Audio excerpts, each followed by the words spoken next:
기도하겠습니다. 살아계신 아버지 하나님, 감사합니다. 나는 무엇을 하고 살까요? 하나님께서는 내가 무슨 일을, 무엇을 하며 살아야 가장 기뻐하실까요? 언제나 고민합니다. 또 혼란스럽습니다. 주님, 우리가 하는 일과 우리에게 주어진 그 사명들 잘 감당하면서 주의 뜻을 정말로 하나님께서 기뻐하시는 그 일에 우리 인생을 드리고 그것이 내게 가장 행복한 고백이 되어질 수 있도록 주여 이 땅에서 이 날을 살아가면서 무슨 일을 하든지 하나님께 최고로 영광 돌리는 일을 하며 살게 하옵소서. 예수 그리스도의 이름으로 기도합니다. 아멘. 여러분, 상징, 오늘 제가 상징을 적용할 수 있나요? 라는 제목을 드렸는데 전혀 내용하고는 조금 차이가 나지 않습니까? 오늘 내용은 이방이죠. 두로왕 후람. 이방인데 워낙 무역에 뛰어난 해양 왕국, 도시면서 왕국이죠. 두로와 시돈. 어떤 부분에는 블레셋보다 더 큰 해양 도시이기도 합니다. 그 강한 두로왕 후람이 솔로몬의 청함대로 와서 수많은 성전의 물건들을 만듭니다. 우리가 1장 하반절과 2장에도 봤던 것처럼 실제로 이방인들까지 이 성전 건축에는 함께 하게 됩니다. 어떤 이방인입니까?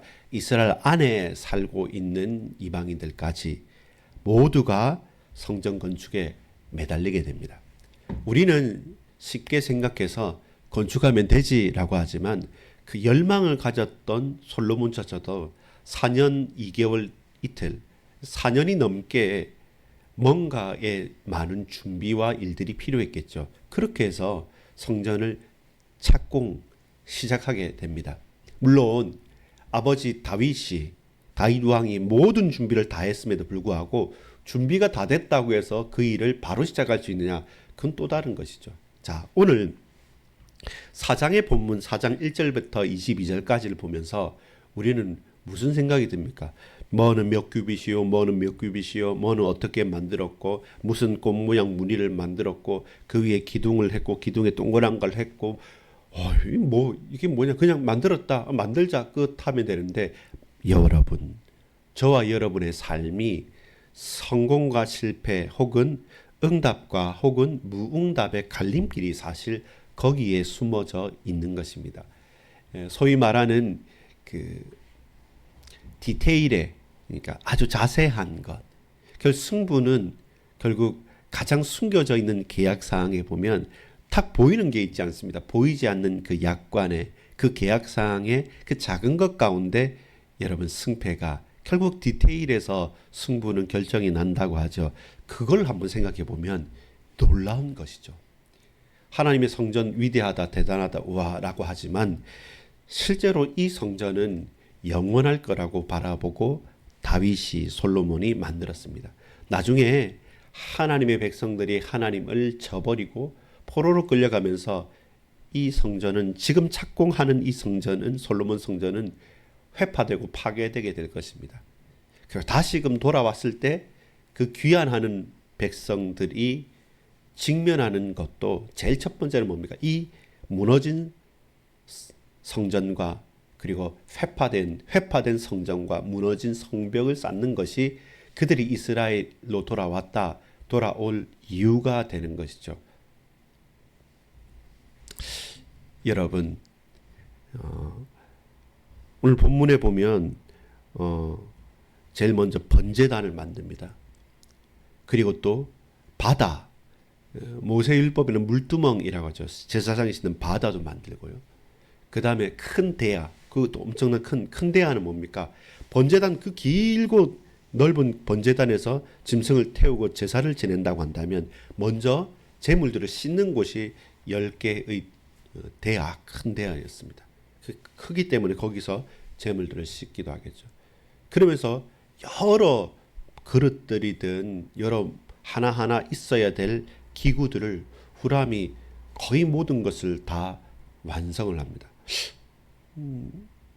부할렐과 부살렐과 올리압처럼 모세 때에 있었던 그 마치 그들처럼 최고의 기술자가 와서 그 일을 이루는 것입니다. 그리고 옆에서 볼 때는 경이롭죠. 야, 어떻게 저걸 만들지라고 하는데 여호와의 명령대로 구체적으로 만들어 가는 것이죠.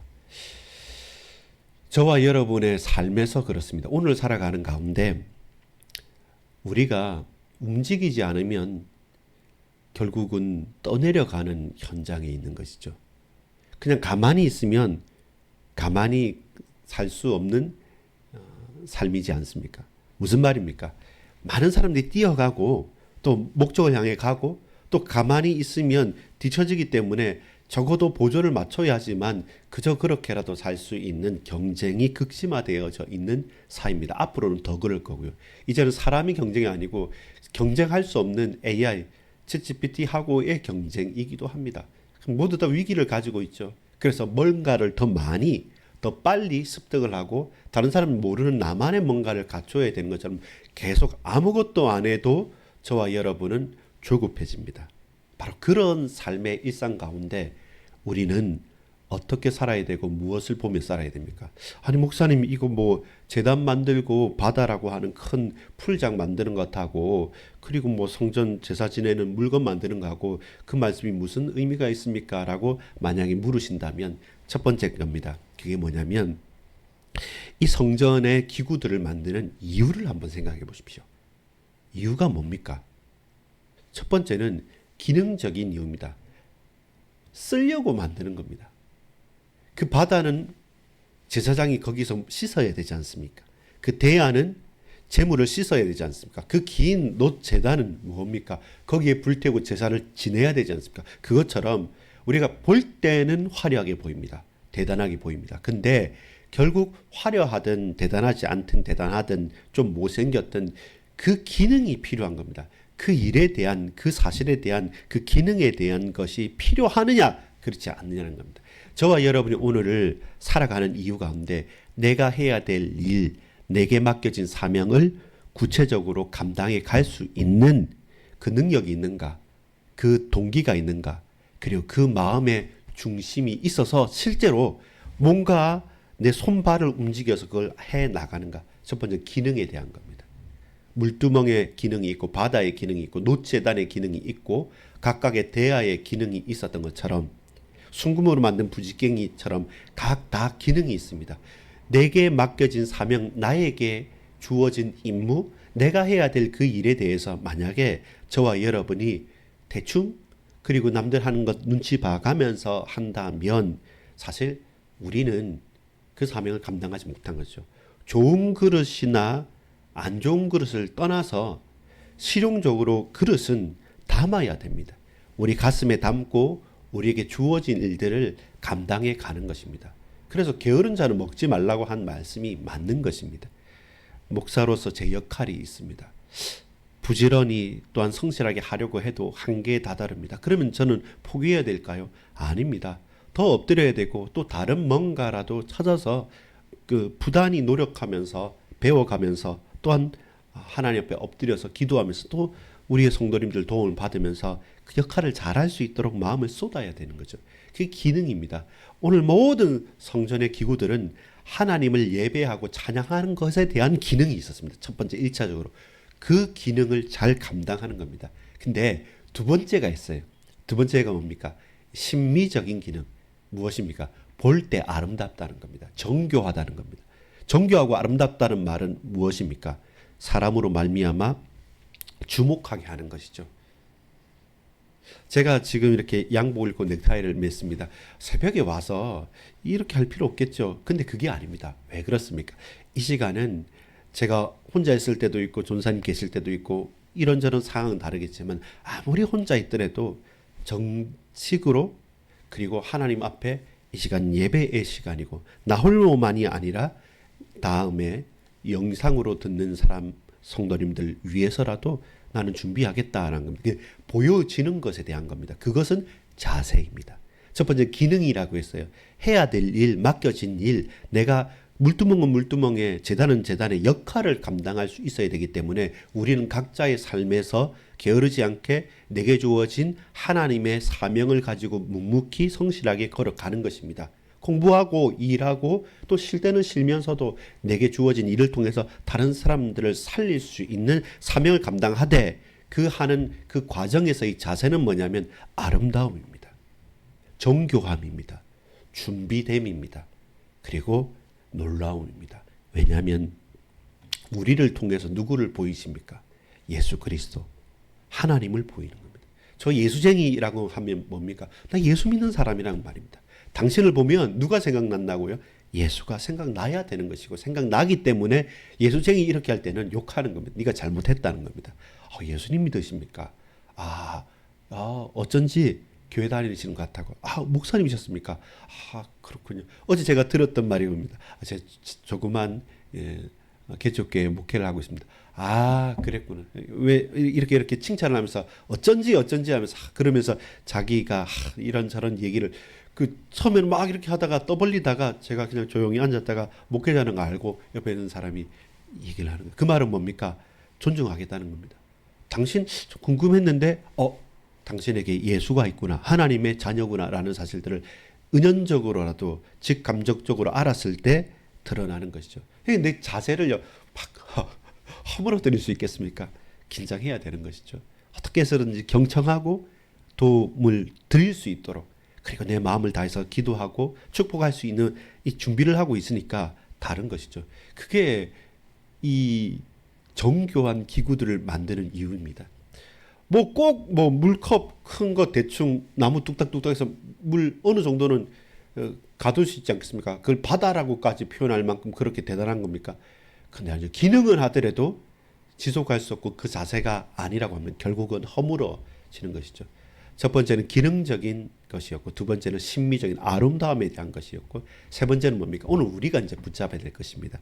그게 상징적인 것입니다. 그래서 제가 제목을 상징을 적용할 수 있나요? 라는 제목을 드렸습니다. 후람의 작업과 성전의 기구들.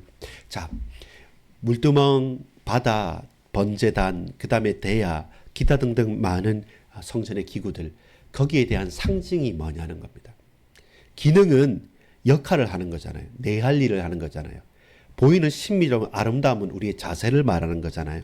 저와 여러분이 깨어서 간구하는 예수 향기가 나는 사람들이 증인들이 되어야 되지 않습니까? 그 상징은 뭡니까? 오늘 우리에게 주는 은혜가 있다는 겁니다. 이 본문 역대하 4장은 읽어봤을 때 그냥 설계도 같은 거예요. 그 설계도를 보고 무슨 신통방통한 뭔가 내게 감동이 되겠습니까? 있는 거죠. 왜 번제단이 그렇게 쭉 길까요? 왜 많을까요? 그만큼 하나님께 예배드릴 것이 많다는 겁니다.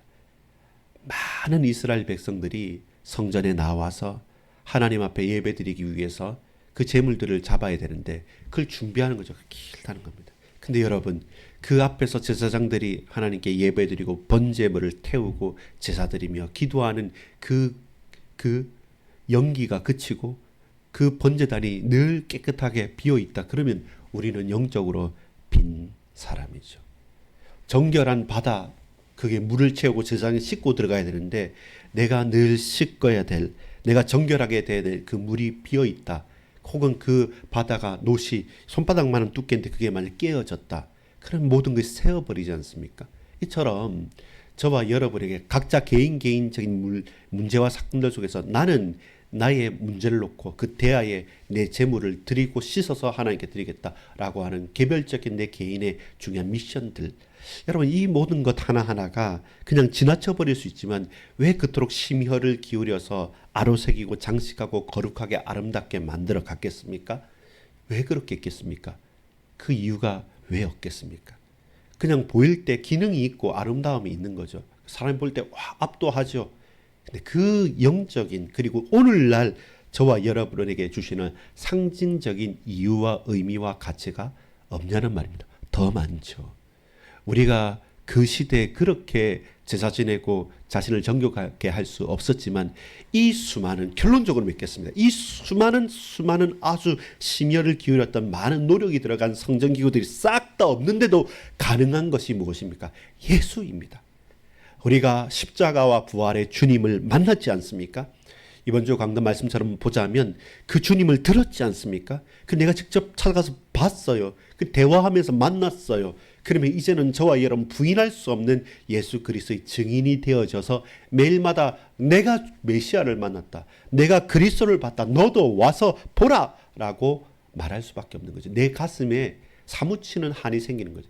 아, 내가 몰랐구나. 그 많은 제단도, 그 많은 대야도, 그 많은 성전 기구도 다 완성시키신 분이 예수이십니다. 그 완성의 과정에서 온전한 십자가와 그리고 영광스러운 부활에 참여하여서 그 주님을, 부활하신 주님을 만난 자마다 바뀌었고 변화되어졌고 인생이 역전한 것을 나는 안다. 나는 보았다. 그렇다면 이 모든 하나하나의 기구들은 누구 안에서? 예수 그리스도 안에서 완성이 되어졌다. 오늘 내게는 다른 제단이 없지만 예수의 이름을 붙잡고 나아갈 수 있는 제단이 있다. 예수 이름으로 기도하고 하나님을 찬양할 수 있는 은혜가 있다. 그렇다면 저와 여러분은 주저하지 않고 그리스도 예수의 보혈의 피로 말미암아 나를 정결케 씻어 주옵소서. 예수의 이름으로 보내신 보혜사 성령께서 내 마음을 감동하사 하나님 내 온 마음과 몸과 영혼과 정신과 뜻을 주께 불태워 번제물로 드리듯이 내 인생을 이 하루를 주께 드리오니 주여 내 맡은 일들과 만나는 사람들을 통해서 하나님 영광을 받아 주시옵소서. 그것이 의미가 없겠습니까? 그 상징하는 바를 더 깊이 있게, 더 분명하게, 더 사실적으로 구체적으로 저와 여러분이 이루어가는 날이 오늘 후람이 성전 기구들을 만들었던 것처럼 오늘 저와 여러분이 가는 현장에서 저와 여러분은 영적인 후람이 되어서 그들에게 꼭 필요하고 그들이 정말로 놀랄 만한 성전의 기구들, 하나님의 역사를, 사역을 감당하는 증인이요 파송받은 선교사요 전도자라는 사실입니다. 부족해도 괜찮습니다. 연약해도 괜찮습니다. 그러기에 누구보다 어떤 때 어떤 누구보다 나는 주님이 더 필요하다. 주님 내게 은혜를 베풀어 주시옵소서. 기능을 하십시오. 그 일을 하십시오. 그리고 아름답게 하십시오. 그러나 그 모든 것이 그 상징은 예수 그리스도 안에서 완성이 되었기 때문에 여러분 이것저것이 아니라 오직 예수라는 이름 가운데서 우리가 해야 될 일, 우리의 영적인 고백과 자세들이 새로워질 것을 믿습니다. 그 가치를 알고 이 하루의 걸음이 모든 만남들이 모든 일들이 생명적인 역사로 나타나길 소망합니다. 몸된 교회의 부흥과 우리 심령 성도님들의 건강과 그리고 그 가슴에 사무치는 그 한을 하나님께서 풀어주시고 또 세워주시고 어루만져 주셔서 나보다 연약한 심령들에게 나는 저와 여러분 증인이 되어서서 그 사람과 그 지역과 그 현장을 그 가정을 건져내는 은혜 있기를 소망합니다. 하나님의 한량없는 역사와 은혜가 여러분 충만하기를 간절히 소망합니다. 축복합니다. 아버지 하나님 감사합니다. 하나님을 바랍니다. 내가 뭘 해야 되고 또는 어떻게 아름답게 그 일을 감당해 가면서 그러나 모든 것을 완성하는 분은 오직 예수 한 분뿐이심을 알고 믿음으로 고백하는 이 복된 날이 되게 하옵소서. 구주 예수 그리스도의 이름으로 간절히 기도합니다. 아멘.